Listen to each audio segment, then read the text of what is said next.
புதுச்சேரியில் ஜிப்மர் இயக்குநருக்கு ஓராண்டு பணி நீட்டிப்பு வழங்கியதை கண்டித்து பேராசிரியர்கள் ஊழியர்கள் கருப்பு பேட்ஜ் அணிந்து போராட்டத்தில் ஈடுபட்டனர்.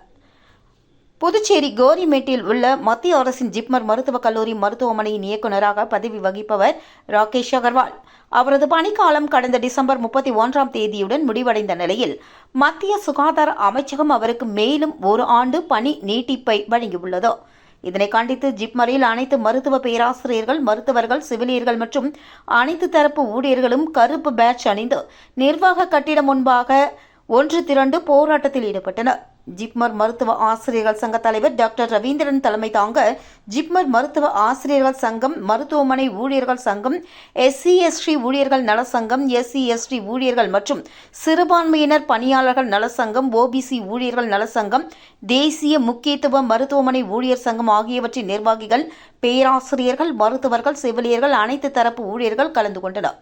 இந்த போராட்டத்தில் ஈடுபட்ட நிர்வாகிகள் கூறும்பொழுது, விதிமுறைகளை மீறி ஜிப்மரின் இயக்குநருக்கு முறையற்று வழங்கப்பட்டுள்ள பணி நீட்டிப்பை உடனடியாக திரும்பப் பெற வேண்டும் என்றும், புதிய இயக்குநரை தேர்வு செய்வதற்காக நேர்காணல் முடிந்து 4 மாதங்கள் ஆன நிலையில் அதன் முடிவை வெளியிடவில்லை என்றும், எனவே புதிய இயக்குநரை உடனடியாக நியமிக்க வேண்டும் என்றும் கோஷங்களை எழுப்பினர்.